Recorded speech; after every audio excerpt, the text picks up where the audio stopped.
Selamat malam Bapak Ibu Saudara sekalian. Sangat bersyukur saya kembali dapat menyapa saudara sekalian di dalam Sapa Sahabat Kristus pada malam ini. Pada kesempatan malam ini kita akan belajar bersama dari kitab Mazmur. Nah saudara sekalian, ketika kita melihat kitab Mazmur ini, kita akan melihat bahwa banyak Mazmur ini dituliskan dengan syair-syair yang penuh dengan emosi, sukacita di dalam tari-tarian, kesedihan, ratapan, amarah. Jadi kita melihat bahwa Mazmur ini, di dalam firman Tuhan Mazmur ini, kita dikatakan tidak hanya untuk menolak perasaan kita. Kita bukan hanya dikatakan untuk kita tidak boleh marah, kita tidak boleh bersedih. Namun dari melihat warna-warni emosi yang terdapat di dalam Mazmur ini, kita melihat bahwa Allah juga menginginkan kita membawa perasaan kita, menumpahkan perasaan kita di dalam doa dan Mazmur kepadanya. Sebelum kita pada malam ini akan belajar lebih dalam, mari kita bersatu hati, kita meminta pertolongan dari Allah. Allah Bapa kami yang baik, Engkau adalah Allah yang bertahta di bumi dan di surga. Dan pada malam ini kami dapat kembali merenungkan firman Tuhan. Tuhan kiranya membuat setiap kami sungguh-sungguh fokus dan ingin terus mengenal Engkau melalui firman Tuhan pada malam hari ini. Terima kasih Bapa. Di dalam nama Tuhan Yesus kami berdoa. Amin. Bapak Ibu Saudara sekalian, seperti yang saya katakan tadi di awal bahwa kitab Mazmur yang akan kita pelajari ini penuh dengan luapan emosi. Dan pada malam ini kita akan bersama belajar dari Mazmur nomor yang ketiga. Dari judulnya kita melihat bahwa ini merupakan Mazmur yang ditulis oleh Daud yang diberi judul nyanyian pagi dalam menghadapi musuh. Mazmur Daud ketika ia lari dari Absalom anaknya. Jadi kita akan melihat sebuah emosi, yaitu perasaan takut. Nah saudara sekalian, perasaan takut ini merupakan perasaan yang boleh dikatakan perasaan yang paling mendasar di dalam kehidupan manusia. Ketika seorang bayi yang baru lahir, dia sudah bisa merasakan takut. Tadinya di dalam perut ibunya begitu hangat, begitu tenang, begitu nyaman gitu ya. Ketika dilahirkan, wah air yang melindunginya tidak ada lagi. Lalu ada orang-orang memegang-megang dia. Dia bingung, makanya dia menangis dan merasa takut. Jadi perasaan takut ini adalah perasaan yang sangat mendasar di dalam kehidupan manusia. Dan di dalam Mazmur yang kita pelajari ini, apa yang ditakutkan oleh Daud? Kita bisa melihat di ayat pertama yang kita baca bahwa Mazmur ini dituliskan dalam keadaan si Daud ini dikejar oleh anaknya Absalom. Mungkin kita merasa aneh gitu, dikejar oleh anaknya, kenapa? Jadi Bapak Saudara sekalian, Absalom ini, anaknya ini berusaha mengkudeta atau berusaha mengambil alih tahta dari raja, yaitu Daud ini. Absalom mulai menghasut orang-orang rakyat dan mengatakan bahwa dia adalah raja yang patut diurapi. Dan dalam keadaan seperti itu, Daud dan rombongannya merasa, wah keadaannya sudah tidak aman, mereka harus berlari. Mereka harus pergi dari kerajaan. Kenapa? Karena mereka tahu Absalom akan datang untuk mencelakai mereka. Absalom berusaha untuk merebut tahtanya. Dan dalam keadaan seperti itulah, dalam kondisi seperti itulah, dikejar-kejar oleh rombongan inilah, Daud merasa takut. Kita akan baca bersama di ayat yang kedua. Apa yang Daud katakan ketika ia merasa takut? Ketakutan seperti apa yang ia rasakan? Ayat yang kedua. Ya Tuhan, betapa banyaknya lawanku. Banyak orang yang bangkit menyerang aku. Saudara sekalian, Daud ini merasa takut. Kenapa? Ada orang-orang yang ingin menyerang dia. Mungkin dia di dalam persembunyian. Ada orang-orang rombongan Absalom dan pasukannya ini sedang meneror dia, sedang mengejar-ngejar dia, berusaha membunuhnya. Jadi Daud ini merasakan perasaan takut. Kenapa? Karena ada ancaman secara fisik. Ada orang-orang yang ingin secara fisik untuk melukai dia, membunuh dia. Dia merasa takut, dia merasa terancam. Dan jika kita baca selanjutnya di ayat yang ketiga, kita akan menemukan bahwa ketakutan Daud ini semakin dalam. Di ayat yang ketiga, banyak orang yang berkata tentang aku, baginya tidak ada pertolongan daripada Allah. Bapak Saudara sekalian, dialog ini, baginya tidak ada pertolongan dari Allah, ini bukanlah sebuah ejekan atau ejekan yang biasa-biasa saja, tidak. Tapi ketika orang-orang berkata demikian, apa maksud mereka? Orang-orang itu ingin mengingatkan Daud tentang raja sebelumnya, yaitu Raja Saul. Bapak Saudara sekalian, ingat Raja Saul? Raja Saul adalah raja sebelum dari Daud, dan ketika itu Raja Saul ini berbuat dosa. Dan Alkitab mencatat dengan jelas bahwa Allah mengatakan ia akan meninggalkan Saul. Rohnya tidak ada lagi kepada Saul. Jadi dalam kata lain, Allah tidak lagi memberikan berkat kepada Saul. Allah akan meninggalkan Saul. Dan Saul tidak lagi menjadi raja. Dan ada raja baru yang akan menggantikan dia. Jadi ketika orang-orang berkata demikian kepada Daud, apa maksudnya? Mereka akan berkata kepada Daud demikian. Daud, kamu ingat gak? Raja Saul waktu itu, dia berbuat dosa loh. Lalu Allah tidak menolong dia lagi. Allah meninggalkan dia. Nah, kamu sendiri gimana? Kamu ingat dulu kamu berbuat dosa. Kamu itu berzina dengan Batsyeba. Kamu membunuh Uria. Tinggal tunggu waktunya. Allah akan meninggalkan engkau. Wah, saudara sekalian, perkataan ini bukan perkataan sembarangan. Namun rakyat ini mengatakan kepada Daud, Daud, kamu siap-siap, kamu bukan menjadi raja lagi. Allah akan meninggalkan engkau. Ketakutan seperti ini yang dirasakan oleh Daud, bukan hanya ketakutan secara fisik, tapi secara identitas orang raja, sebagai karakternya seorang raja, identitas mentalnya, itu pun diserang oleh orang. Bukan hanya serangan secara fisik, tapi juga serangan secara identitas. Saudara sekalian, kita menemukan bahwa dua ketakutan ini adalah dua ketakutan yang sangat umum kita rasakan. Mungkin kita pernah atau sedang merasakan ketakutan itu. Apakah dua-duanya atau salah satunya? Mungkin kita tidak selalu diserang secara fisik, ada orang yang mengejar kita. Tapi mungkin seringkali kita merasakan ketakutan yang kedua yang Daud rasakan ini.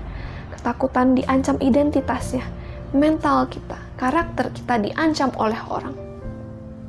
Mungkin kita tinggal di lingkungan yang tidak mengenal Tuhan, keluarga kita, rekan kerja kita tidak mengenal Kristus. Dan di situ seringkali kita mungkin diejek, kita direndahkan, kita ditekan. Kita disebutkan bahwa kamu kenapa menjadi orang Kristen? Kamu kenapa percaya kepada Tuhan Yesus? Dia bukan Tuhan. Mungkin kita mengalami yang seperti itu. Ataupun identitas kita sebagai anak, sebagai suami, sebagai istri, direndahkan oleh orang lain. Mungkin pasangan kita bahkan mengatakan, kamu tuh bukan pasangan yang baik, kamu tidak bisa ini, tidak bisa itu, nyesel saya. Mungkin kita mengalami yang seperti itu. Atau sebagai orang tua, sebagai anak, kita merasa identitas kita, karakter kita diserang oleh orang lain. Saudara sekalian, orang-orang mengancam kita, orang-orang menyerang diri kita, dan mungkin akan mengatakan meninggalkan kita. Saudara sekalian, adalah ketakutan yang kita rasakan dan juga Daud rasakan. Dua ketakutan secara fisik maupun secara identitas. Dan di dalam menghadapi ketakutan tersebut, apa yang Daud katakan di dalam Mazmur ini? Mari kita kembali melihat di ayatnya yang keempat. Tetapi Engkau Tuhan adalah perisai yang melindungi aku. Engkaulah kemuliaanku dan yang akan mengangkat kepalaku. Saudara sekalian, ayat 4 ini dimulai dengan kata tetapi. Tetapi ini berarti ada sebuah keadaan yang berubah gitu ya. Pertama A, tetapi B, ada perubahan yang terjadi. Nah saudara sekalian, perubahan apa yang terjadi? Di ayat 2 dan 3 kita melihat bahwa Daud ini merasa takut, merasa terancam secara fisik maupun secara mental, secara identitas sebagai raja. Dia diancam, dikejar oleh orang. Namun ayat keempat ada sebuah kata tetapi, ada perubahan dari keadaan yang takut itu. Apakah perubahan itu? Daud mengatakan, Engkau Tuhan adalah perisai yang melindungi aku. Allah adalah perisai yang melindungi aku, melindungi Daud. Saudara sekalian, kita melihat kata perisai ini digunakan untuk menggambarkan perlindungan dari Allah. Ketika kita berbicara tentang perisai, mungkin kita membayangkan sebuah perisai yang biasa untuk perang, adegan-adegan di film gitu ya. Yang satu tangan itu adalah perisai, satu adalah pedang, lalu mereka pukul-pukulan seperti itu ya. satu untuk menangkis, dan perisai ini digerakkan satu ke arah, banyak arah untuk melindungi diri dan untuk mendorong musuh mungkin ya. Nah, tapi saudara sekalian, maksud perisai yang digunakan di dalam ayat ini bukan perisai yang demikian. Bukan perisai dengan ukuran yang bisa dipasang di tangan dan digerakkan, bukan. Tapi ini adalah perisai yang besar sekali, mungkin bahkan lebih tinggi dari tinggi orangnya, mungkin sebesar pintu seperti itu. Perisai yang demikian besar. Nah, bedanya apa dengan perisai yang kecil? Nah, ini kita ngomong sedikit perbedaan perisai ya. Perisai yang pertama, tadi yang kecil itu digunakan untuk berperang gitu ya, untuk digerakkan sana sini, mendorong musuh dan lain sebagainya. Tapi perisai yang besar ini digunakan di keadaan yang berbeda. Perisai pertama digunakan di keadaan combat gitu ya, lawan jarak dekat. Tapi di yang perisai kedua ini digunakan dalam keadaan seperti apa? Saudara sekalian mungkin sering nonton di film juga, ketika musuhnya itu jauh, tapi di situ sudah ada barisan pemanah, lalu ada ketapel besar yang untuk melontarkan batu-batu api gitu ya, bola-bola api. Nah, dalam keadaan seperti itu, jenderal mengatakan kita harus maju, kita harus melumpuhkan senjata mereka. Gimana caranya mereka maju ke dalam hujan batu, bola api dan panah? Mereka maju, prajurit itu maju membawa perisai yang besar itu. Mereka akan maju, dan ketika hujan panah itu datang, mereka akan membentuk formasi dengan perisai besar itu melindungi mereka, dan mereka bergerak maju ke depan. Nah, saudara sekalian, kita melihat bahwa gambaran inilah yang digunakan untuk menggambarkan perisai Allah melindungi kita, dan ini merupakan hal yang penting ketika kita ingin mengerti bagaimana Allah melindungi kita, seperti apa perlindungan Allah. Nah, saudara sekalian, di dalam pengertian seperti ini, bagaimana kita mengerti perlindungan Allah? Yang pertama adalah kita melihat bahwa perisai ini bukan perisai yang kecil, ini adalah perisai yang besar yang melindungi kita. Di dalam terjemahan bahasa Inggrisnya disebutkan bahwa a shield around me, di sekitar, di sekeliling saya. Jadi ini adalah gambarannya perlindungan Allah itu tidak hanya di satu bagian kecil, tidak. Tapi perlindungan Allah itu menyeluruh, melindungi kita, around us, di sekitar kita. Perlindungan Allah itu penuh kepada setiap kita. Hal yang kedua adalah, saudara sekalian, ketika Allah mengatakan ia adalah perisai yang besar tadi itu melindungi kita, hal itu tidak berarti Allah mengatakan, hey, aku tidak akan membiarkan keadaan buruk datang menimpa engkau. Tidak. Kenapa tidak? Gambaran perisai tadi kembali kita ingat ya. Perisai ini digunakan untuk kita masuk ke sebuah medan perang yang luar biasa. Hujan, bola api, panah. Perisai ini digunakan ketika masuk dalam keadaan tersebut. Saudara sekalian, jadi ketika kita menggunakan perisai itu artinya kita masuk ke dalam arena perang. Jadi maksudnya adalah ketika Allah adalah perisai yang melindungi kita, ini bukan berarti Allah mengatakan aku tidak akan membiarkan engkau kena panah, tidak. Allah bahkan mengatakan ketika engkau telah masuk ke dalam medan perang, di dalam permasalahanmu, engkau sudah masuk ke dalam arena yang mengerikan itu, perlindungan itu akan tetap ada. Perisai itu akan tetap melindungi engkau. Karena perisai ini adalah perisai yang membawa kita masuk di dalam medan perang, tapi ia akan menjaga kita. Dan saudara sekalian, mungkin kita membayangkan seperti seorang ayah yang mengajarkan anaknya naik sepeda. Lalu mereka sampai di persimpangan, ada lubang gitu ya. Lalu anaknya ini takut, wah ini ada lubang, ini kita nggak bisa lewat. Namun ayahnya mengatakan, nggak apa-apa, maju aja, lewati lubang itu, masuk, nggak apa-apa, ayah akan menjaga engkau. Lalu anak itu dengan takut-takut, nggak mau maju. Tapi ayahnya menolongnya, menopang sepedanya supaya tidak masuk terlalu jauh ke dalam lubang itu. Ayahnya menarik sepeda ini, sampailah mereka ke persimpangan itu. Nah, saudara sekalian, demikianlah perlindungan dari Allah. Seringkali kita dibawa masuk seperti ayah ini, membawa anaknya itu melewati atau masuk ke dalam lubang itu. Tapi ayah itu melindungi supaya nggak terlalu terluka. Dan sampailah di seberang. Begitulah perlindungan Allah, saudara sekalian. Terkadang kita dibawa masuk ke dalam sebuah keadaan yang tidak menyenangkan. Pergumulannya begitu berat yang kita rasa seperti berada dalam medan perang. Namun Allah juga melindungi kita dalam keadaan itu. Allah membawa kita juga melewatinya. Allah tidak membiarkan kita. Allah membawa kita, melindungi kita sampai kepada kita keluar dari medan perang itu. Jadi di bagian kedua kita melihat bahwa Allah adalah perisai yang melindungi kita bahkan ketika kita berada dalam medan perang, dan bahkan ketika perisai ini yang membawa kita dalam medan perang. Saudara sekalian, hal yang ketiga yang kita pelajari dari bagian ini adalah perisai ini dapat melindungi kita ketika kita taat dan menggunakannya. Perisai ini dalam tanda kutip berguna, melindungi kita, bisa melindungi kita ketika kita taat. Saudara bayangkan di arena perang, prajurit ini sudah bersiap dengan perisai itu, bola-bola api sudah mulai dikeluarkan, panah sudah mulai ditembakkan. Lalu jenderal mengatakan, kita harus maju, semua barisan bersiap. Lalu mereka sudah maju. Lalu terlihat ada panah yang mengarah kepada mereka. Hujan panah banyak gitu ya. Lalu prajurit ini sudah memegang perisai yang besar itu. Dia takut, dia merasa panah ini terlalu berbahaya. Lalu dia meninggalkan perisainya dan dia lari kembali ke belakang. Lari, menjauh dari formasi yang menggunakan perisai itu. Saudara sekalian, apa yang terjadi pada prajurit ini ketika dia lari ke belakang? Tentu ia akan kena hujan dari panah itu. Tentu ia akan terluka. Dia lari ke belakang, dia menjauhi perisai ini. Malah dia terluka lebih. Saudara sekalian, kita melihat bahwa ketika perisai ini membawa kita masuk ke dalam, kita harus taat dan percaya bahwa perisai ini mampu melindungi kita. Perisai ini akan melindungi kita.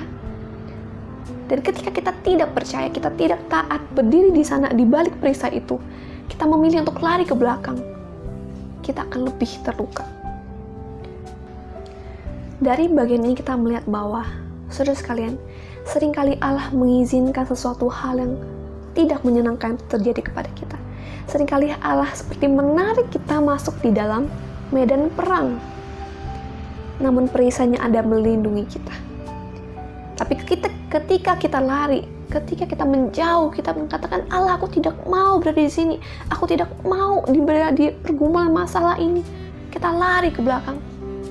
Seringkali kita mendapatkan masalah atau luka-luka yang lebih besar, seperti prajurit yang tadi.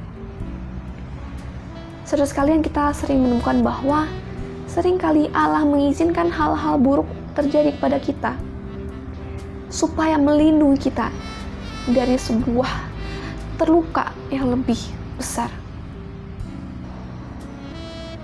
Saudara sekalian mungkin sering mendengar kisah tentang satu keluarga yang ingin naik ke kapal kapal persiar untuk berangkat ke suatu tempat. Suatu hari ketika mereka sudah bersiap-siap, beberapa hari sebelum keberangkatan mereka, ada anggota keluarga mereka yang sakit dan tidak bisa berangkat gitu.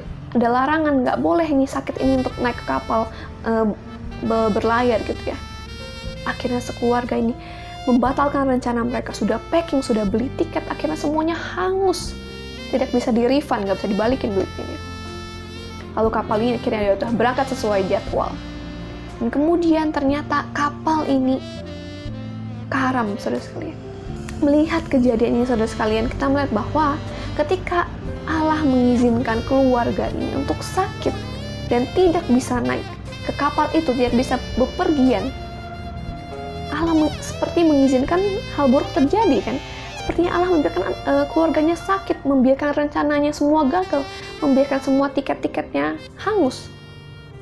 Mungkin di satu sisi kita melihat seperti itu, tapi ketika kita melihat lebih jauh, kita melihat bahwa ketika Allah mengizinkan keluarga ini untuk sakit, sebenarnya Allah sedang melindungi mereka dari kapal yang akan karam dan menewaskan mereka, melindungi mereka dari sebuah tragedi yang lebih besar. Saudara sekalian, demikian juga dengan hidup setiap kita. Seringkali Allah mengizinkan sesuatu hal yang terjadi dalam hidup kita itu terluka, kita sakit, sebenarnya adalah bentuk perlindungan Allah untuk sebuah ancaman atau luka yang lebih besar. Saudara, saya ingin setiap kita untuk menyaksikan sebuah video.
Saudara sekalian, mungkin sulit bagi kita untuk melihat apa ini hal yang baik dari permasalahan saya, apa yang Tuhan inginkan dari permasalahan penderitaan saya. Saudara sekalian, terkadang kita tidak bisa langsung melihat kebaikannya, kita tidak bisa langsung melihat apa rencana Tuhan. Karena memang Allah adalah Allah yang berdaulat dan penuh dengan misteri, dan kita manusia tidak bisa menebak apa yang Allah pikirkan. Namun dalam keadaan tidak pasti itu, Allah mengatakan Ia adalah perisai yang melindungi kita. Saudara sekalian, saya tidak tahu bagaimana keadaan saudara sekalian di rumah pada saat ini ataupun dimanapun kita berada. Mungkin saat ini kita mengkhawatirkan, sudah hampir 1 tahun ini kita melewati pandemik seperti ini. Mungkin perekonomian keluarga kita tuh semakin parah. Sudah mau tahun baru ini, anak-anak mungkin sudah akan masuk ke sekolah dan lain sebagainya. Sudah begitu lama sekali kita berada dalam keadaan seperti ini. Kapan akan kembali dengan normal? Kapan keluarga kita akan stabil lagi perekonomiannya? Ataupun misalnya kita mulai mengkhawatirkan anak kita yang di luar negeri, yang sekolah, bagaimana dengan keadaan mereka? Jauh dari kita dalam keadaan pandemik ini. Siapa yang akan menjaga mereka ketika mereka sakit? Siapa yang akan terus melindungi mereka? Memastikan mereka dalam keadaan sehat. Ataupun dalam keadaan keluarga yang sepertinya tidak mengerti kita, atau keluarga yang mungkin tidak percaya kepada Kristus. Kita adalah satu-satunya orang mengenal Kristus. Dalam keadaan seperti itu kita terus mendapatkan tekanan. Kita bingung, kita terus mendoakan, ya Tuhan, semoga keluarga kita mengenal Kristus. Namun sepertinya Tuhan tidak menjawab doa kita. Kita telah berdoa, kita telah menginjili mereka, namun mereka tidak merespon apa-apa. Bahkan mereka menjauh. Saudara sekalian, mungkin kita berada dalam keadaan yang seperti itu. Ada ketakutan akan ketidakpastian. Ada ketakutan akan ancaman dari orang lain. Kita masuk di dalam medan perang itu. Dan pada hari ini kita melihat bahwa Daud yang diancam secara fisik maupun secara identitas, ia dengan iman yang teguh mengatakan bahwa Allah adalah perisaiku, Allah yang akan melindungi aku, Allah yang akan berada di sekitar aku, melindungi aku. Bahkan ketika aku sudah masuk ke dalam medan perang ini, aku tahu perisai yang besar ini akan melindungi aku, asalkan aku taat, asalkan aku beriman dan percaya bahwa Allah akan melindungi aku. Aku tidak akan lari, aku tidak akan menjauh, aku tidak akan menyelesaikan masalah dengan seenaknya. Ketika kita perekonomiannya sedang begitu jatuh, saudara sekalian, kita mulai berpikir untuk mendapatkan uang dengan cara-cara yang mungkin sebenarnya tidak sesuai dengan kehendak Allah. Mungkin mulai ada cara-cara baru alternatif yang kita bisa gunakan, namun sebenarnya itu tidak berkenan di hadapan Allah. Ataupun di dalam rumah tangga kita mulai tergoncang dengan konflik ini dan itu, dan kita mulai merasakan, Tuhan, aku tidak sanggup lagi berada di sini. Tuhan, aku ingin keluar, aku ingin pergi dari rumah ini, aku tidak sanggup lagi menghadapi orang ini. Dalam keadaan seperti itu, saudara sekalian, firman Tuhan hari ini mengingatkan kita bahwa Allah adalah perisai kita yang akan melindungi kita. Dia adalah perisai yang besar itu, melindungi kita bahkan ketika kita sudah masuk dalam medan perang. Asalkan kita taat, kita berdiri dengan teguh di balik perisai itu dan mengatakan bahwa Tuhan, aku percaya Engkau akan melindungi aku. Tuhan, aku percaya dalam medan perang ini Engkau akan membebaskan aku. Saudara sekalian, di akhir dari tahun 2020 ini, memasuki tahun yang baru. Mungkin kita masih dalam keadaan yang sama, masih dalam keadaan pandemik, pembatasan-pembatasan, dan yang lain sebagainya. Namun mari kita mempersiapkan hati kita, masuk di dalam tahun yang baru ini, dengan sebuah iman yang baru bahwa Allah adalah perisai kita. Allah adalah benteng kita yang teguh, yang akan melindungi kita ketika kita masuk di dalam medan perang itu. Allah ada, perisai itu around us, di sekitar kita, melindungi kita. Mari kita mengingat dan dengan iman kita bahwa Allah adalah perisai kita. Ia adalah Allah yang melindungi kita di sekitar kita. Mungkin kita dalam keadaan yang buruk, namun itu tidak berarti Allah tidak melindungi kita, tidak. Mungkin itu adalah perlindungan dari Allah. Untuk itu mari kita beriman kepada Allah, bahwa Ia adalah perisai yang melindungi kita. Memasuki tahun yang baru, mari kita masuk dengan penuh iman bahwa Allah akan melindungi kita dalam pergumulan kita, baik ancaman secara fisik maupun secara identitas ataupun pergumulan yang lainnya. Allah akan melindungi kita karena Ia adalah perisai kita. Mari kita menundukkan kepala kita bersatu di dalam doa. Allah kami yang baik, Kau adalah Allah yang melindungi kami. Kau adalah benteng, Engkau adalah perisai yang melindungi setiap kami. Hari ini kami belajar seperti Daud di dalam ketakutannya, dalam ancaman yang ada ya Tuhan, dia berlindung kepada Engkau. Dia percaya bahwa Engkau adalah perisai yang melindungi dia. Dengan iman demikian pun kami ingin memasuki tahun yang baru ini dalam ketidakpastian di masa depan. Kami ingin beriman bahwa Engkau adalah perisai yang melindungi kami. Bahkan ketika kami sudah masuk di dalam medan perang itu, perisai itu akan ada untuk melindungi kami. Terima kasih Bapa. Di dalam nama Tuhan Yesus kami berdoa dan mengucap syukur. Amin.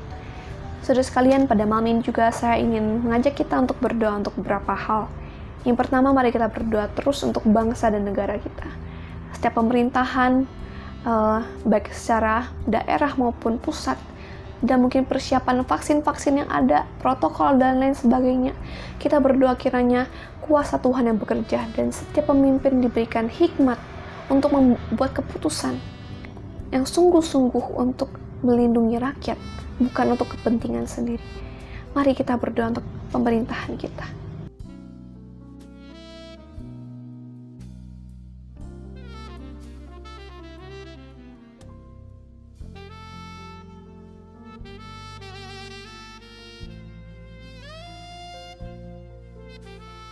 Yang kedua, mari kita terus berdoa untuk gereja kita. Khususnya beberapa hari ke depan kita akan merayakan Natal. Kita akan ada ibadah, ataupun di tahun baru ada ibadah juga. Kita tahu ada orang-orang yang mempersiapkan acara ini. Setiap majelis, tim multimedia, pengurus-pengurus yang mempersiapkan acara ini. Kita mau berdoa bagi mereka. Mungkin kita adalah bagian dari panitia itu. Mungkin keluarga kita adalah majelis atau pengurus-pengurus di dalam komisi. Mari kita berdoa bagi mereka. Mereka dapat menikmati acara yang mereka siapkan untuk memuliakan Tuhan. Kita berdoa mereka diberikan hikmat untuk mengatur setiap banyak hal yang harus diurus ini. Mari kita buka suara. Kita berdoa untuk majelis kita, untuk hamba Tuhan kita, untuk setiap orang yang persiapkan acara Natal dan Tahun Baru di gereja kita.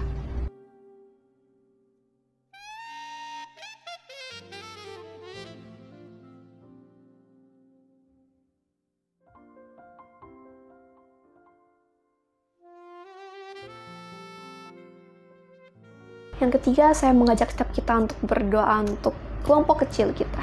Kelompok di mana kita berada. Setiap anggota kita, mungkin yang sudah lama kita tidak ketemu atau kita masih terus kontak satu sama lain. Kita tahu pergumulan mereka. Mari kita terus berdoa bagi mereka. Mungkin ada yang mereka mengalami pergumulan dalam keluarga mereka. Kita tidak bisa bertemu dengan mereka dalam pertemuan kelompok kecil. Mereka ada kesulitan ini dan itu selama pandemik ini. Mari kita berdoa bagi setiap anggota kelompok kecil kita.